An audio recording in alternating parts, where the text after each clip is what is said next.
Welcome to the latest episode of Min Think Tank titled Powering Insights Through a Single Source of Truth, brought to you in association with Salesforce. Let's start by setting the tone today for today's discussion.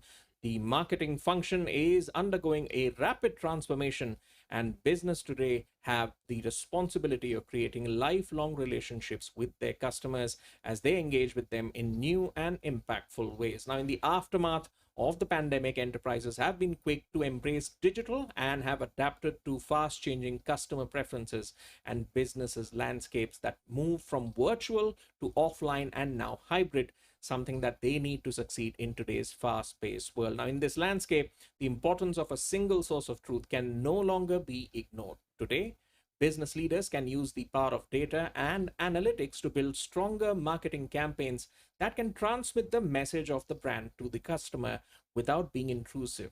Now, it is essential that they can put customers first in their marketing, get a 360-degree view of the customer, and leverage smart platforms that enable them to create personalized, adaptable campaigns that stick with their target groups. So, let's talk more about that. I'm your host, Gautam Srinivasan, and today's session will delve into how businesses can convert precious customer data into an enabler for digital transformation, and how having a single source of truth in the form of an effective CRM can help demonstrate ROI and the value of marketing to the C-suite in the form of quantifiable insights. It is my pleasure to welcome our panel of leaders for today's discussion. Our lineup of speakers include Gulshan Bakhtiani, founder of Wellness Forever Private Limited, Ranjan Sharma, CIO at Bestseller India, Nitin Savale, CEO of Sarda Farms, and Sonalika Sarna, Principal Solution Consultant at Salesforce. Thank you everyone for joining in. I look forward to an exciting conversation today. So without further delay, let's get started. Gulshan, we'll start with you. Now, cashing in on the medtech wave, Wellness Forever transitioned from a physical stores format to an omni-channel retail model, and it grew from being an 8 crore drug retail chain to being a 1,000 crore enterprise today. So how did your marketing plan align with this change, considering, when we last spoke, you stated that the earlier Indian pharmacies, they used to be curative in nature, and Wellness Forever sort of broad-based that idea to being wellness enabled as well. Your thoughts? So for us, we were lucky in the sense that for us, we never got into marketing. We actually got into martech directly. So to say that being a typical mom and pop or a branded pharmacy, we for a very long time, you have to understand that we are not a digital first company. We are a 15-year-old company, and we were not able to fully understand the role of marketing, in the building a brand. But pandemic changed all that. While there was a need for marketing and we had a marketing department, in that sense, in hindsight, we can see that we were lucky that we really got onto the journey of MarTech, which is data-driven marketing, which is surrounding around customer personas. So what we did during pandemic was immediately customer outreach programs, which were based on data, community outreach programs, society connect programs. If you remember, back there, those days, societies will place an order on a WhatsApp, and the entries were restricted. People were not willing to come to the stores. So for us, in that sense, in hindsight, I'm very lucky to say that pandemic did kickstart our dependence on data, our understanding of what data can deliver for us, and we never could genuinely do marketing as a communication as much as we did marketing as a technology, which we internally call is that MarTech. Okay. And today, therefore, it has laid a foundation in our company of entire CRM and customer engagement program. And what we learned from pandemic, so from Society Connect, now we have to Community Connect and various cohorts of customer connects, which means to say, how do we connect to a diabetic population, for example, or to, hypertension, patients, for example, or a person who's young and a lady and also goes to a gym and also has a pet at home. So how do we connect to that as a cohort, and how do we make our programs more meaningful for them. A good CRM and the actions we learned during pandemic has helped us connecting, engaging to the customer meaningfully and directly rather than just loudly shouting that I'm a big pharmacy, take this much discount, and or distinguish that announcement from shouting.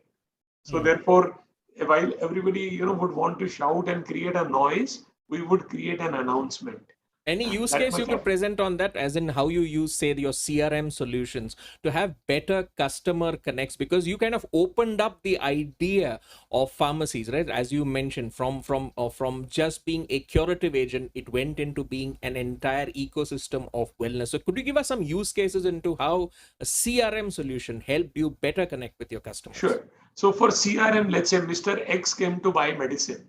Now he has four, relatives or four family members. The father is a diabetic, mother is a hypertension, wife is expecting or something like. Now he's bought all five medicines. Normally, the industry keeps only a mobile number as a customer identifier. Okay, now on this mobile number, I have a pregnant lady medicine. I have now. How do I create a customer persona? How do we create a relationship between on this mobile number how many patients, and some other time a wife might have come individually and given her her mobile number. So we demanded from our CRM that create a cohort called family, and now within that family create a cohort of families having similar structure. And now, if a lady was buying a urine pregnancy test and now she is buying, let's say, medicines that are required in the first trimester, after 6 months, inform me that now you have to start selling baby products to this or at least start pitching to them. Then, if the mother is a diabetic, then why not propose a good diabetic food to the entire family rather than isolating a diabetic patient? And therefore, it is not only about mobile number becoming a unique identifier. So what we did was that we create family as a cohort, and it was a very, very big data ask. It was a very big discipline ask, and fortunately, to a great level of success, we could deliver it. And to your credit, Gulshan, you always approach technology from the context of outcomes, right? While you see technology as a big enabler and a big transformer, as per our previous conversation, you also looked at it from the context of what does it do to enhance customer experience and what makes it different. So this is a great example of smartly using customer data to really customize the offering for them, rather than sort of cut pasting a solution and saying, well, this is what the industry uses and therefore I'm going to use it. That's a great point. We'll come back to you, Gulshan. From medicines, let's go to dairy and see what that industry came up with. Nitin, I'll bring you into the conversations now. Sarda Farms has brought in technology into a business that was traditionally a highly personalized domain, right? With the Dudwala coming into the customer's Yes. doorstep every day, understanding the customer's needs, seeking feedback through one-on-one interactions. Now, with tech in the picture, how do you sort of engage with the customer to understand their needs and create lifelong relationships and drive milk subscriptions? Your thoughts, Nitin? Okay. Thank you, Gautam, for firstly having me here, and good afternoon to everyone. So here, actually your question can be segregated into two, three parts. How do we engage our customers through technology or through any which means? Milk is very traditional product, but unfortunately, I mean, we realize after interacting with the many customers, their knowledge level of the milk is, though everyone consider champion of the milk, but their knowledge about the milk was not even 5 to 10%. After a lot of interactions, we realized that, and that's why we created one cadre called Milk Counselors. Probably we will be the only company in the world who will have a milk counselors on board. Could you share some And insights on fortunately, what we don't know about milk? oh, okay. So there are a lot of myths about the milk. One of the biggest myths is you have to boil the milk. Mm. Okay, every time you get the milk at home, you have to boil the milk. Technically speaking, once you boil the milk, entire nutrition set of the milk is gone. And it is only in India and around countries like Pakistan and Bangladesh we boil the milk. World over, milk is not boiled. As I said, as the milk is boiled, the nutrition is gone. But because the cold chain is not maintained, because the adulteration The milk companies are not very sure about the quality of the milk, and they have actually created an ecosystem around the milk that once you get the milk, you have to boil it.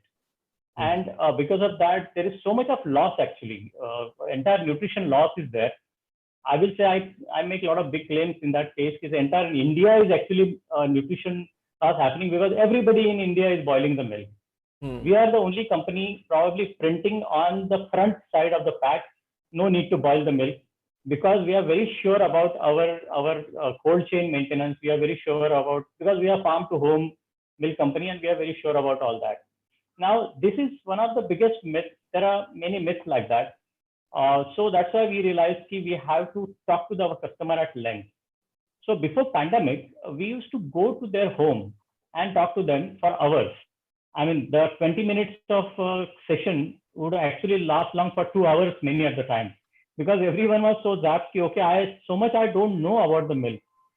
Simple process like making dahi, making curd is so simple process. Everyone adapts it. We said you have to use it. One of the best bacteria for that. People don't know about that. So that's why we created this. But unfortunately, when pandemic came, this had to be stopped because we cannot go to customer's house. Now that thought of counseling customer is still remains there. Now we use the technology for that. We use the videos, we use audio calls, whichever is the preference to the customer, and we insist, okay, you please talk to us for some time, and then that problem gets solved. We Mm. also do have CRM, as Gulshan mentioned in his discussion. How CRM, and for us, our CRM is very customized. Our own in-house developed CRM is what we are using it. We use a lot of that data from the CRM to connect the customer and solve their problems. Mm. But apart from just technology, we use simple policies which makes entire experience with the customer very hassle-free. Mm. For example, we do not have IVRS on our customer care center. When they Mm. call up, between one first ring to third ring, somebody has to pick up the call. And our record so far in 10 years is that somebody human picks up the call and talks to them. Our average call duration is not even more than 1 minute. Within a minute, everything gets solved, and customer goes happily. So there are many customers, though they prefer to use app for interacting with the companies or the brands. In my case, it is actually reverse. They actually prefer to interact with us through phone. Mm. Now that is a big advantage for us, because when you talk to someone in person, the interaction can take at a different level altogether. Mm. Okay, and for us, any study, any A/B testing, we need to do it as far as the product is concerned, as far as any process is concerned, as far as the packaging is concerned. We actually talk to the customer directly. It is like an online ongoing research all the time. But what happens when Many you of the time, scale up exponentially, Nitin? Because when you scale up, when you are of a certain size, you can manage those direct interactions with customers. But say you grow 10x, 20x, 30x, at that point in time, will that ethos still hold the same as to having that direct consumer engagement? Somewhere your CRM systems will also become more robust, right? To enhance that interaction.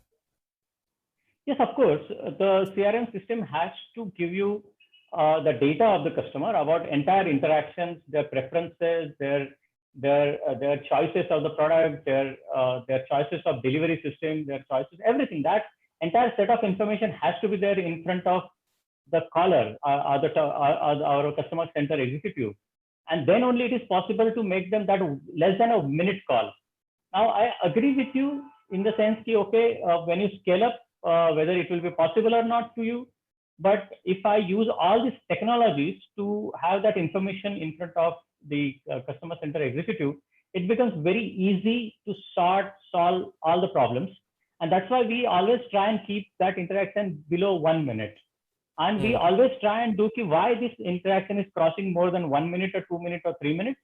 We figure out the reasons, we correct the CRM, and try and make that interaction within 1 minute. So if I have all the calls within 1 minute or 2 minutes, then my calling duration is less and my cost is low. But on the other side, we are premium milk company, and we want to give this hassle-free experience to the customer. I really don't mind that cost. As far as the call center cost is concerned, we are offering that as a service. I mean, my company, we don't consider ourselves as a milk company only. We are considered ourselves as a dairy experience company. And Hmm. this customer care center is a part of that experience. So we really don't mind giving that experience. And believe All me, we right. have one of the best call centers. All right, a dairy experience company 10, 15 years ago, all these concepts would have never been heard of, but it's wonderful to see how technology enables us to be our best, right, in terms of serving customers. You Yes. somebody would have never thought that milk or dairy could bring in a new level of interaction between a brand and a customer.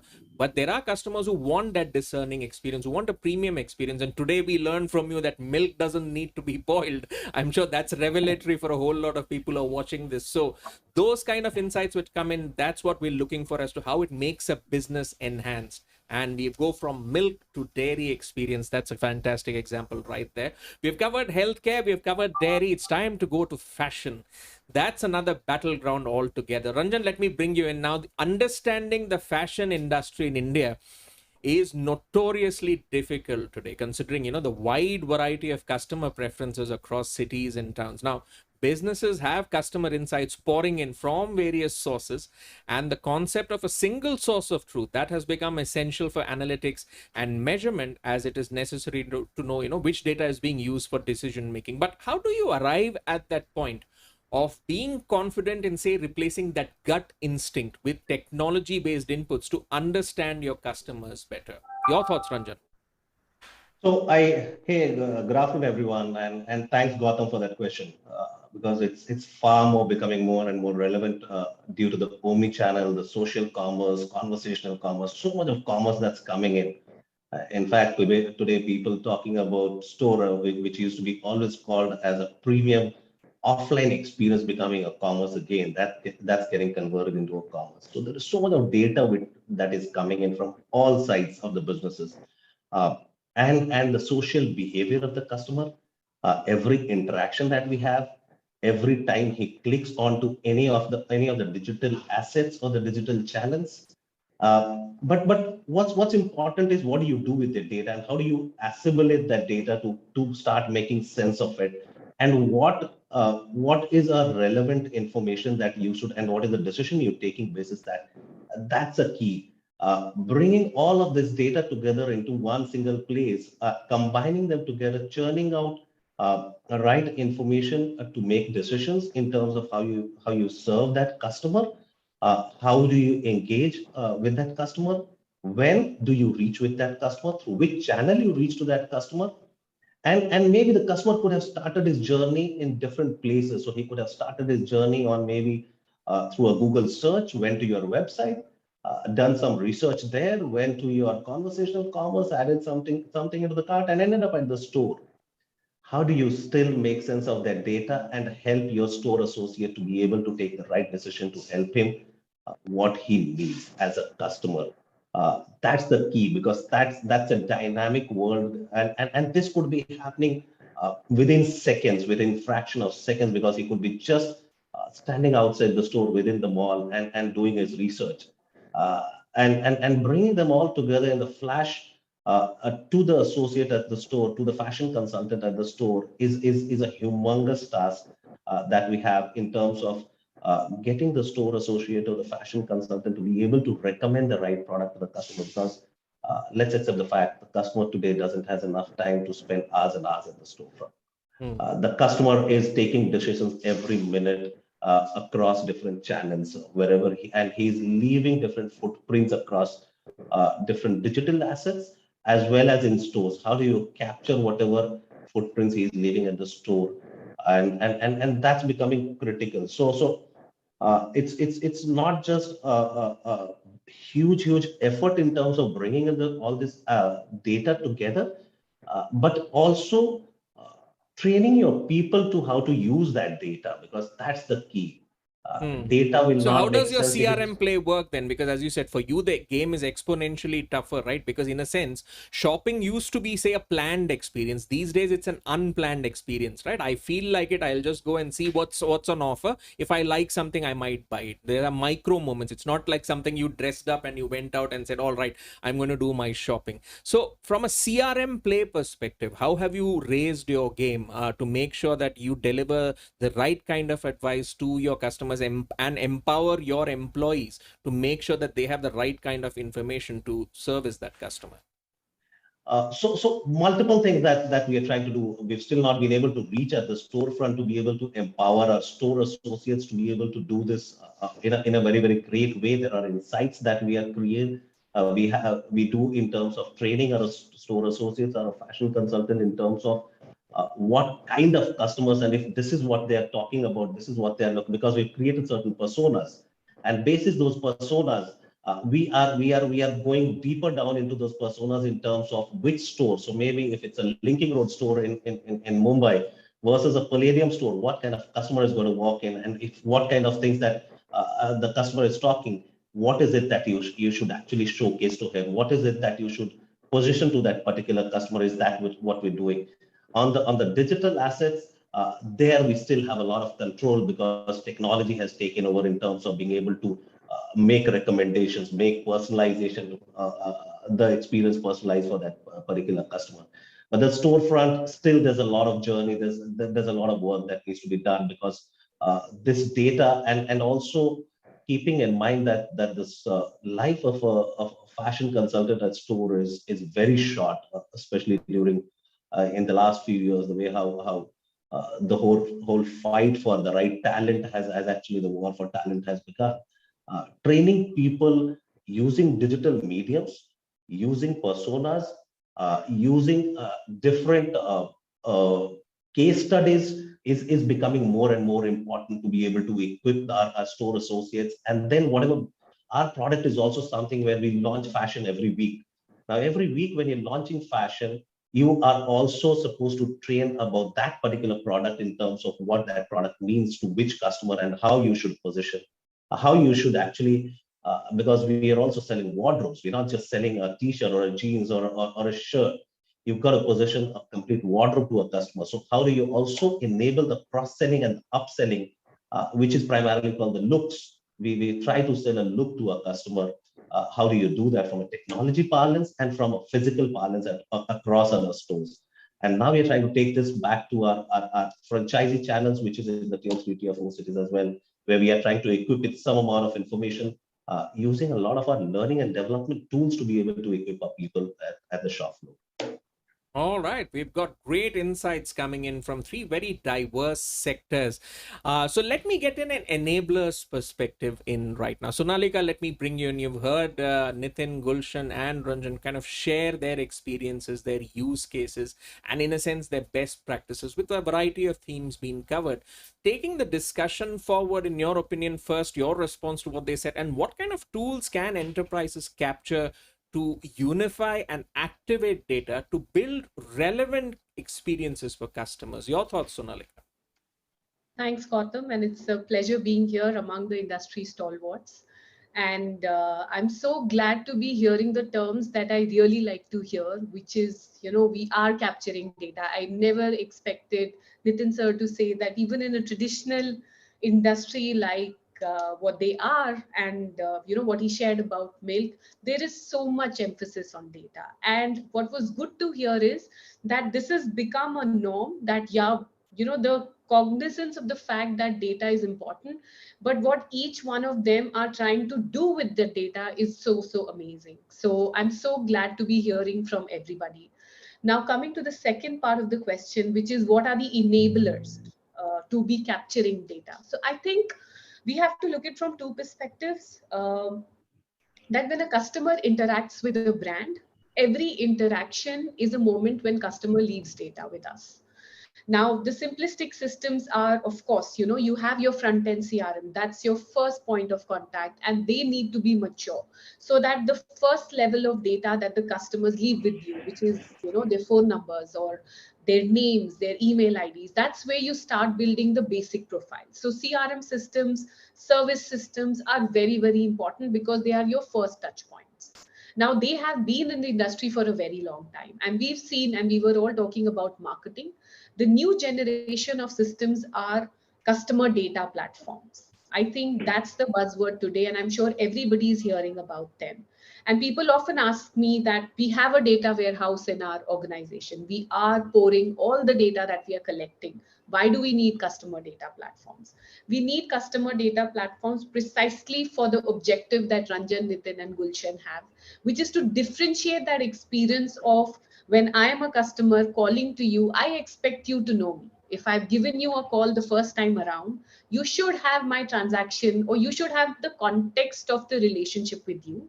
And when you use complicated systems or these powerful systems like data warehouses, it takes a while for you to make sense out of that data.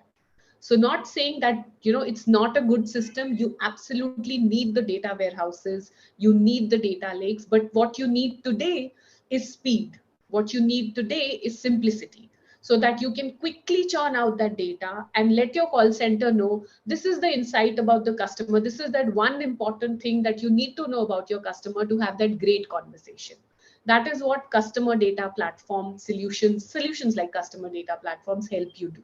So I would say that every organization who has invested in CRMs, who has invested in data warehouses, and they are running them, now it's time for next generation of systems, which is customer data platforms, which will enable your marketers to make use of that data, because marketers are experienced owners. They are no longer running advertising campaigns. They are the owners of your experience.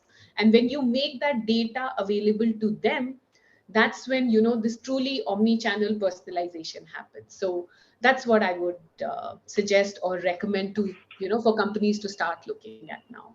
All right. And in terms of, companies wondering whether they have missed the bus, because this might be a concern which a lot of the companies might have when they see some of their competitors effectively using technology, effectively using CRM solutions to understand their customers.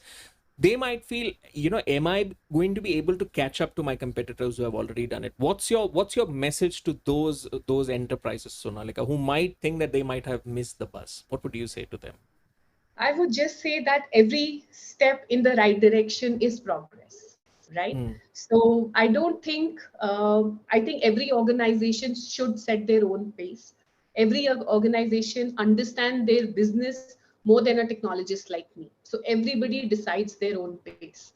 For some organizations, CRMs are their single source of truth because that's what their business demands, because the customer has one touch point. Now Ranjan is in an industry where he's dealing with social, he's dealing with live, he's dealing with stores, he's dealing with call centers. That's the place where he needs to bring all the data together, and maybe customer data platform is his first step. So I would just say that the first step for organizations who really feel left behind is to start capturing data in whichever way, form, or systems that they do. Build upon that data, make a conscious effort, and train the organization to have a data democratization mindset, and then decide what suits your organization, right? And I don't think there is any man left behind in the world that we live today. All right, a message of reassurance from the trenches of this corporate world that we live in, where every day brings with it a new set of problems, but that's where technology and human ingenuity comes in to create answers for the problems of today and tomorrow. All right, let's move the conversation on towards hyper personalization. Gulshan, let me bring you back in. Creating a single source of truth that involves hyper personalization at every step of the journey, and of course, a customer first approach. Now, this is highly relevant to the pharmacy business, where personalization plays a major role in terms of connecting with the customer and driving repeat orders. You yourself gave that fantastic example of how you are not just looking at it from a mobile number perspective, but you're profiling them as a family with different needs. Now, how do you ensure that in a online format to work successfully? You've believed in not being a consumer of technology and focused on being an embracer of technology. So how you ensure technology enables you to really know your customer well? I'd like to know that side of the story more. So, as very correctly you said, both these words, that single source of truth. And for us, truth does not mean an insight. It is not a derived opinion. It is the truth. It has to be differentiated from information. So any information which is derived from certain set of facts and it is a kind of an insight is not a truth for us. Truth is, identification and not an information. For us, it becomes very important. Hyper personalization means I cannot identify a diabetic patient as a hypertension patient, or a lady who's not pregnant. I cannot identify as. Second thing is, from a hyper personalization point of view, you have to understand that our is one industry where, in medicines in particular, in disease care in particular, we are not very happy selling medicines, and therefore empathy as a factor. Therefore, I'm not a seller and I'm not shouting discounts at you, or I'm not saying come and buy more medicines from me. So that's a very typical kind of a situation that we have, that truth has to be singular and the ultimate. And also hyper personalization means, we have several layers of what not to see. Where does the data becomes a dead end? So I would rather have a customer where I say that my personalization, hyper personalization has failed. I've reached a dead end. Let us, go and decorate the algorithm furthermore. Let us get little more information about social media of that customer. And there are many other data companies today.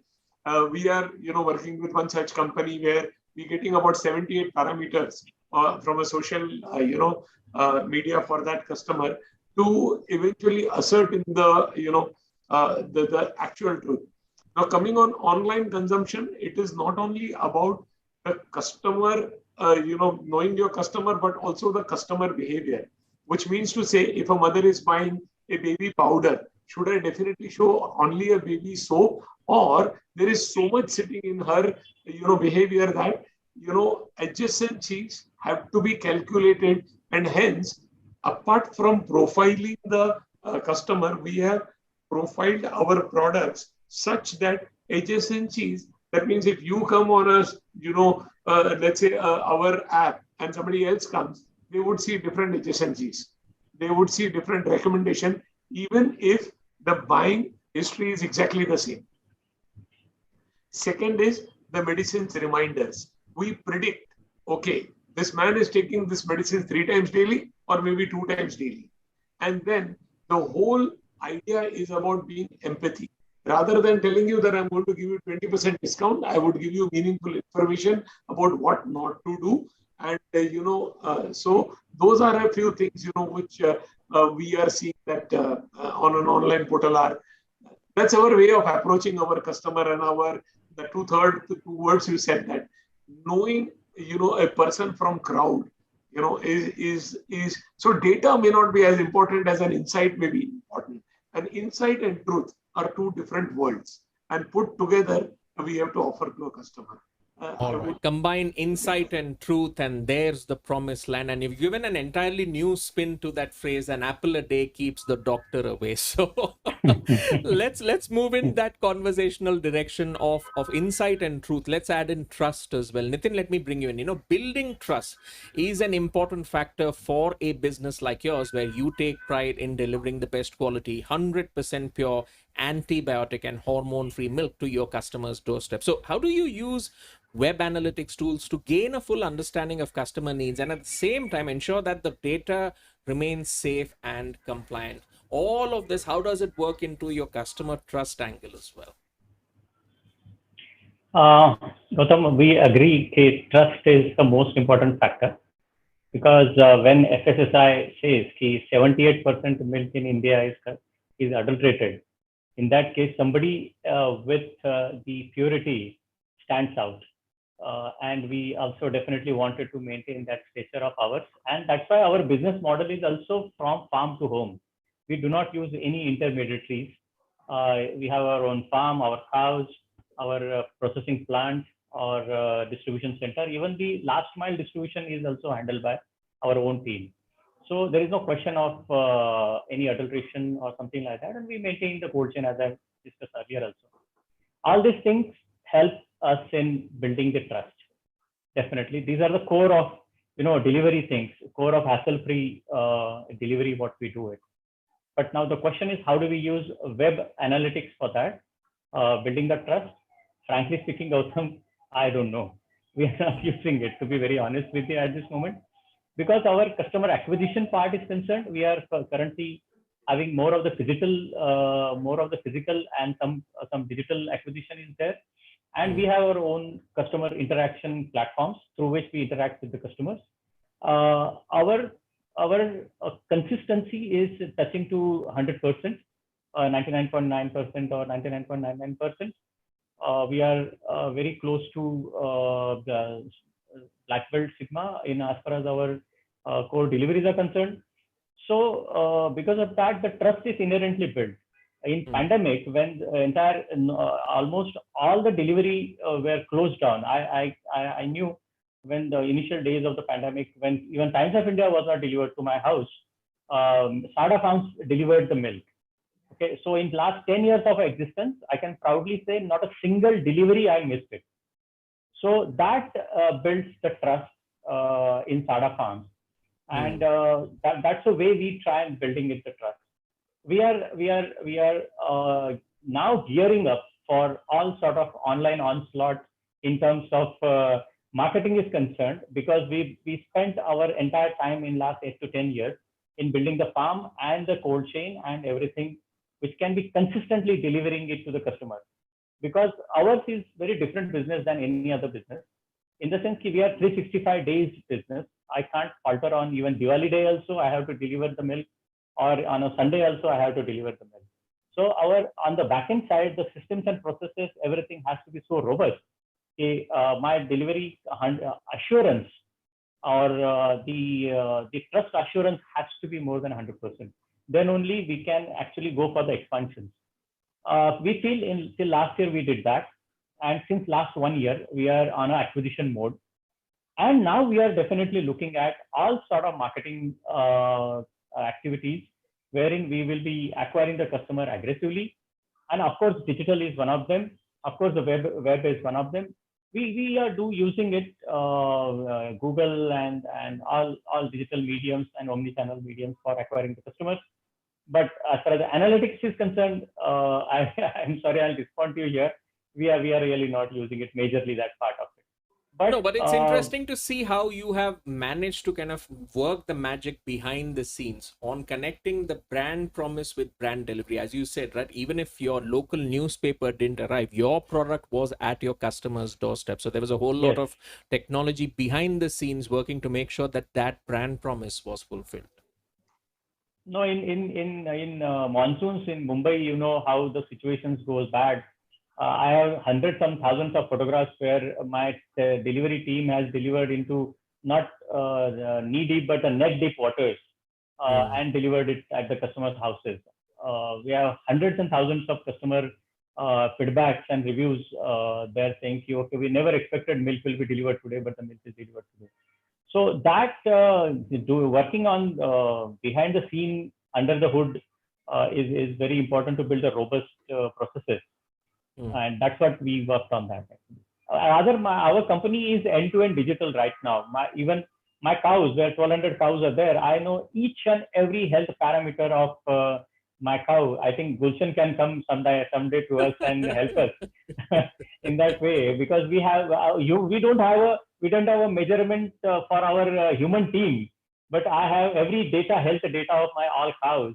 How much she moved, how much she is breathing, how much rumination she has done it, what was her temperature, and based on that we have developed a predictive model whether the cow will fall ill or not, and based on that we make sure that she is not falling ill. So our health index for the cow is reaching to the 100% actually, in the sense 100% cows are 100% well all the time. That's what we worked on hard on that side. Probably there I can give you a lot of examples in terms of AI and in terms of analytics. Actually, we have done tons of analytics as far as the cow is concerned. Customer we are approaching now. All right, maybe Gulshan, there's a business idea for Wellness Forever right there. You branch out into an animal husbandry division using the power of technology. It's a big market, Gulshan, believe me, and it's in infancy stage. All right, fantastic. Great insights coming in now in the discussion. We have covered a whole lot, but there's still some ground left, especially in terms of the communication aspect between the brands and the customers. Ranjan, let me bring you into this. According to a recent survey by Forbes, 80% of consumers are more likely to purchase from a brand that provides personalized experiences. So I want to know from you, how can a data-driven approach help optimize brand communication and result in higher ROIs? Can you share some use cases? I believe, from a customers, they are comparing store experiences, right? And a lot of the discovery in fashion is happening offline, with the customer then coming online to purchase. So your thoughts on this? Yeah, so I think you started the discussion with hyper personalization and then building the trust, and then moving on to this space where you are able to take decisions and being able to personalize or deliver an experience to a customer where the customer might have started his journey from say offline, moved to a digital and made his purchase there, or and then maybe went to a contact center to do a post purchase transactions. So imagine a situation, and the way how we deliver this using technology is we identify the place where the customer is. So imagine a customer might just search for a jacket, who could be sitting in a winter in say a Chandigarh or an Amritsar, versus a customer who is sitting in Mumbai and searching for a jacket there. You need to identify what is the location of the customer and what is the jacket that you should position to that particular customer. Whether you position a very heavy winter jacket to a customer because the customer has only written he wants a jacket. He's not defined what kind of a jacket is he looking for. So in that context, you will have to actually personalize the experience. And when a customer is logging in the month of November and December, what kind of a product page that you will want to open to that particular customer in Amritsar or a Jalandhar or a Chandigarh, versus what you will open to that same customer maybe in Chennai or Mumbai. That's where the personalization happens. That's where you are able to identify from the data points in terms of how and what the customer's needs could be. That we take the data back into our assortment in terms of where in the offline retail, what kind of products we should keep and at what point of time, and what is the highest propensity to sell from which particular region in what kind of a weather condition, because we bring in the weather condition, which is the external element. We brought in the consumer behavior and his buying pattern into it, combined the two with the location data, and then are able to recommend or suggest to that particular customer in terms of what we could possibly sell to that customer. And then also at the same time, maybe the same month of November and December, they could be different kinds of product categories that could be selling in different parts of the countries, of the country. How could you keep your store employee, the offline retail employee, aware of what kind of products will sell to what kind of a customer? All right. Now, as we head into the last leg of the discussion, Sonalika, let me bring you in for some of the summary thoughts. Can you tell us how the single source of truth can be an enabler for digital transformation by sort of creating unified customer views across multiple business segments and delivering optimal experiences at every customer touchpoints? Your thoughts on this? Sure, Gautam. So when I was listening to everybody, I realized that the way the emotion over data is different. While Gulshan uses the data to understand people buying on wellness forever, his theme is empathy. Nitin's theme is trust. Ranjan's theme is positioning the right thing at the right time, right? And when you have a single source of truth for your organization, these are three different touch points, right? A customer coming on the website and looking for something, they expect that the website experience is tailored to what they are searching for, right? And the same customer, when they walk into the store and they identify themselves, they expect you to have that context about them. They don't want to start their journey from scratch. And the problem for us as marketers or technologists is that customers are in and out of touch points all the time. They're not making our life any easier. So when you have this single stroke of truth, your transition between online to offline and offline to online becomes very, very seamless. I think that's one very, very big advantage or impact that a single source of truth helps you enable. The other things are little subjective, which says trust is the number one value of my organization. Now, how do I communicate this to my customer? My communication, my branding, my interactions all need to reflect that. So you understand what the customer is looking from you, you marry your values, and you that is what you communicate to the customer. So the way you want to communicate, you want to position your brand values is something that a single source of truth enables, right? You keep the foundation as the same and you tailor the messaging to what the customer is expecting, or leveraging those insights, as Gulshan said. And the third one is this whole insight bit, right? Most of the times, as Steve Jobs said, right, you have to tell the customers what they need, right? And maybe do it with empathy. The kind of recommendations that I give, the kind of nudges that I give, right?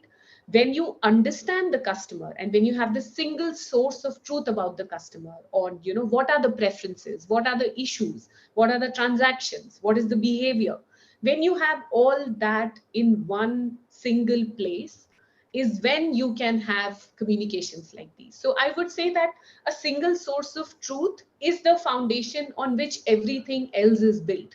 Because what you really want at the end of the day is that empathetic communication with the customer, be in terms of marketing campaigns, be it in terms of branding, be it in terms of store experience, right? And all of this comes together when you have this single source of truth working behind the scenes. All right. The audience is also getting into the action. Some of the questions are coming in very interestingly. We have about, say, 5 minutes left. So let's take a one or two questions if we can. One of the questions is, why is there such a disconnect between what customer insights businesses have from CRM systems and the actual experience that a customer goes through when they interact with channels like call center or store? And even I would say in some cases after sales, right? I myself have faced that where it appears to be disconnection between different departments within a same brand. So how can that be solved is a question. Maybe we could have one use case perspective and Sonalika one enablers perspective from you. Gulshan, you want to take this, or Nitin or Ranjan, whoever? Gulshan will take Yeah, it. I could. Gulshan, let's get a use case perspective from you. Thank you. And it is extremely relevant in any business that there is a lot of disconnect, and hence our command center that we have built. We don't call it a call center. It is not a call center. It is called COS. It is a custodian of smiles, a smiles on either side of the phone, and hence we don't have that digital voice. Customer is just shouting at you and you say, "मैं आपकी और क्या सेवा कर सकता हूँ," kind of thing. So that's also an empathy. You can call it common sense. You may call. And if the relevant data is not available, you will become irrelevant to the customer. You can have only two insights. You can have only one insight. Okay, you can harp on it. You can tell, sorry that I don't know, I'll come back. But then don't bring too much data and then So I would say that, again, empathy and what not to do. And, if somebody has built a call center in the name of global best practices, just do not cut, copy, paste. And that's where is building call centers, in my opinion, are building a bigger disconnect or a cost, customer kind of a dissatisfaction and a kind of alienation from a brand, because store experience is something extremely different than a call center is. So that's what we are trying to correct. It's small thing that I would have wanted to contribute. All right, Ranjan, from a fashion industry perspective, anything to add there? Yeah, so I think a very, very interesting question actually, because what we also need to understand is whatever we've been talking about, having the right CRM, building the right data points across different channels, and moving to the next layer, which is CDP. Are we all there? Let's accept the fact that we are all in a journey. None of us have reached there. We are all taking different journeys on a different every day.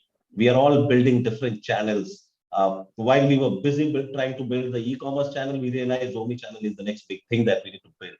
We built that in a hurry, and yes, I'm sure we would have missed out a few things, missed out a few data points. And that's where the customer care journey is very, very critical in terms of, I agree with Gulshan, where you need to have that empathy one. And you might not have all the information because you are working on a multitude of systems together today. You still don't have everything coming together. They are coming in bits and pieces. You build the business first, and then you bring in these data points together, and then you start the service. That's the way how most of the businesses are built. And hence, there are at times gaps in our ecosystem, in our technology landscape. And I'm sure all of us are trying hard to fix them. But yes, the customer care is the core, and the store, which is the front, who are facing the customer on a day-to-day basis, how they approach the customer, how they talk to the customer, what kind of information they provide to the customer becomes the key in that aspect. All right. So now, like in this context, is this where, say, Salesforce can actually show its true value to customers, right? Because for a lot of the folks who might go with a homegrown solution, at the end of the day, you provide a superstructure which has a lot of options which can enable them to truly deliver value to customers. So in this context, the disconnect that we have been speaking about, somewhere do enterprises also need to look at the kind of solutions that they go with, and not thinking that if they just do it themselves, it's going to be the answer to all of their problems. Absolutely, Gautam. And as I said, right, every organization understands their pace very well, right? What Salesforce can help is that over the last 22 years, we've built platforms which have taken these problems into account. We've heard from industry leaders across the world. We've seen how businesses have matured and how industries have evolved, right? What are the needs and behaviors of the customers in every industry? And that is where solutions like Salesforce come into play. And our philosophy is that we let business do what they are best at, and what they should be doing is running their business. We take care of the technology hassle, because that is our bread and butter. That is where we bring all the best practices into place. So situations like these will always come. I empathize with organizations, because the data footprint that an organization is dealing with today is, I guess, 100 times of what we had 2 years back, because everything moved to digital so fast. So I wouldn't want the organizations to take the blame. I think everybody is trying to do their best. Our expectations as customers have become unreasonable. We expect a Netflix or an Uber or an Amazon like experience from everybody, and I think that's good, because that pushes the organizations to do more. And when organizations want to run that fast, that is when solutions like Salesforce help them do what they really want to do. All right, let me take in one last question from the audience, which is that, as we head into a sort of a cookie-less world where third-party data is going away, will retargeting and omni-channel experience get impacted? A very relevant question, considering now the entire paradigm of engagement between the enterprise and the customer is going to change. Nitin, do you think you have an advantage here, because you've always focused on that direct engagement, one-on-one engagement with your customer, rather than sort of going about in a roundabout way, trying to use, say, some third-party data to understand your customer? Do you think your direct engagement is actually your secret weapon in going ahead of your competitors? Yes, of course. Direct interaction always removes all these barriers of technologies many a times which technology offers. The previous question actually was much more relevant and also connected with this. If I have through CRM the data and the customer experiences are different, but when we have a direct interaction with the customers, many of the times these barriers do go away. So that, yes, but I also agree with you, which you ask, when you grow up, when the scale will be there, what we'll do. So we will have to get into both the modes of direct interaction with the customers also, and also those who prefer not to directly interact with us, but through different maybe apps, maybe through website, or maybe through WhatsApp chat, and then see how we can build the flawless or hassle-free experience for them. All right, that's the goal. That's the goal, right? At the end of the day, we all want to offer hassle-free experience, a friction-free experience for customers. But every day brings with it a unique situation, a unique customer expectation, which enterprises like you and enablers like Salesforce, they work together to present solutions for them.